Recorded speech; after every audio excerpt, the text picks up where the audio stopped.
special day in Riace, a small village in Calabria, in southern Italy, as residents recently celebrated Saints Cosmas and Damian, doctors of the poor, patrons of Riace and of gypsies. There was also a special guest joining the mayor to open the ceremony, 9-year-old Evan, who had arrived from Ethiopia just 3 days before.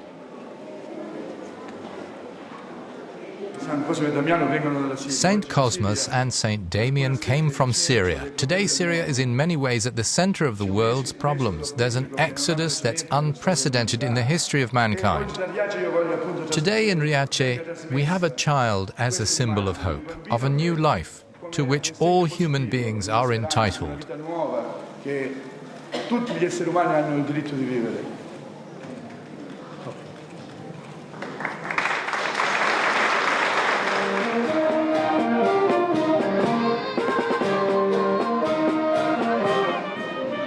The little boy had not seen his mother, Haragu, since she arrived in Riace 4 years ago after fleeing from Eritrea.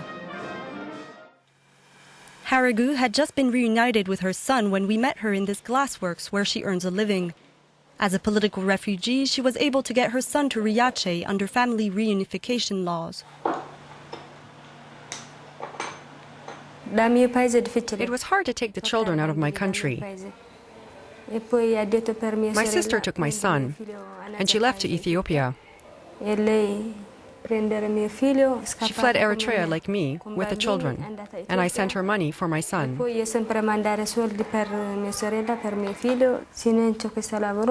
If I hadn't had this job, nothing would have happened. This job helped me a lot. Haragu works in one of the craft workshops set up by the NGO Città Futura for City of the Future, which co-manages a protection program for refugees and asylum seekers funded by the Interior Ministry.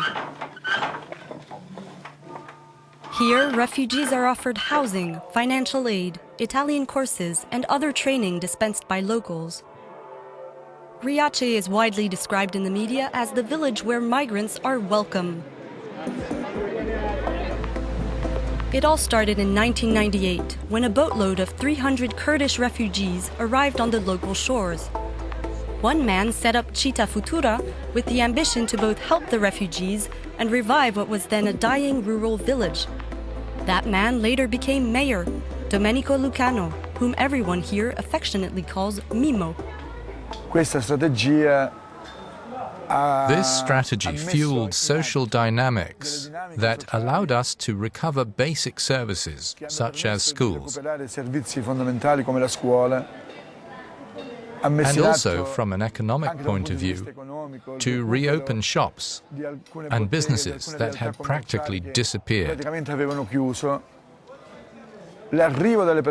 The arrival of these people fueled dynamics that created hope for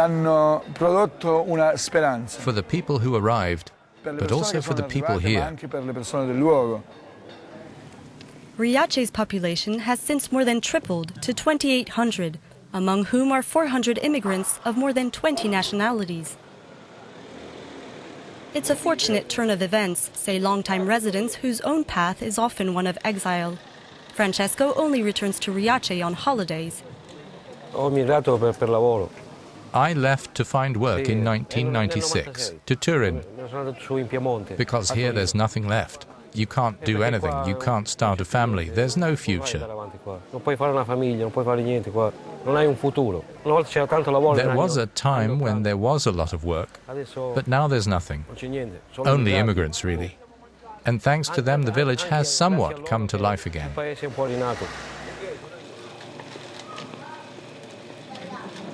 The village was repopulated. All these people came. We became friends. They send them here, and we're very happy about that. But the new energy instilled in the village remains fragile.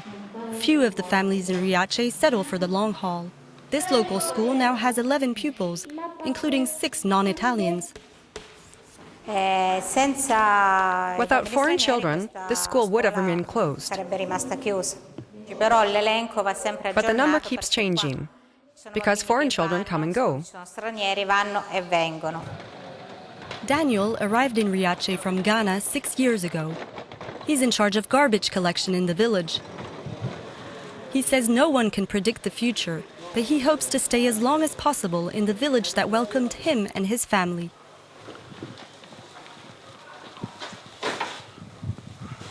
This village means a lot to me, you know. The people here too, they are very good people, you know. They are kind to everybody. There's no discrimination. So I'm very happy here. His 2 children were born in Riace. He called them Cosimo and Domenico, in honor respectively of Saint Cosmas and of the mayor of Riace. I want to, use this one as an example to all over the world, all over the European can, that if they make their mind to help the foreigners, means we too we are ready to even to help.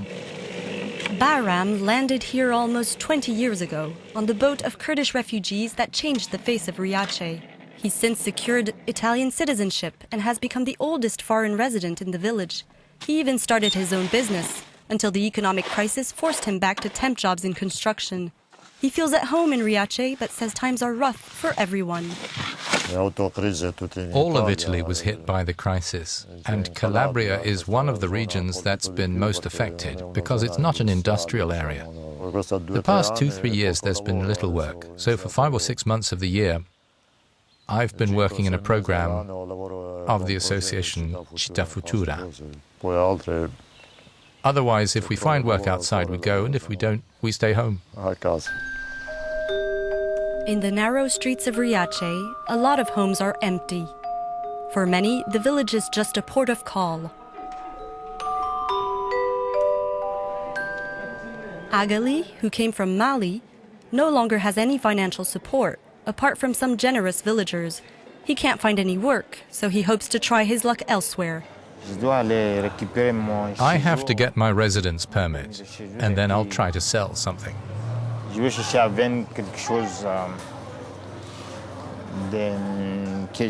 don't know. Maybe my clothes. Or I'll try to get someone to help me pay for a ticket to go somewhere. We hear the same distress from the asylum seekers we meet in the lower part of the village. Even with the support of associations, they feel stuck. Riace is not really the utopia it's said to be. It's hard to live well here. We're not really at ease. And those of us who don't have the right documents get treated very badly. For example, I worked for 3 months somewhere and I still haven't been paid. There are times when you go home and you're ready to shed tears. You feel like crying because things are really bad.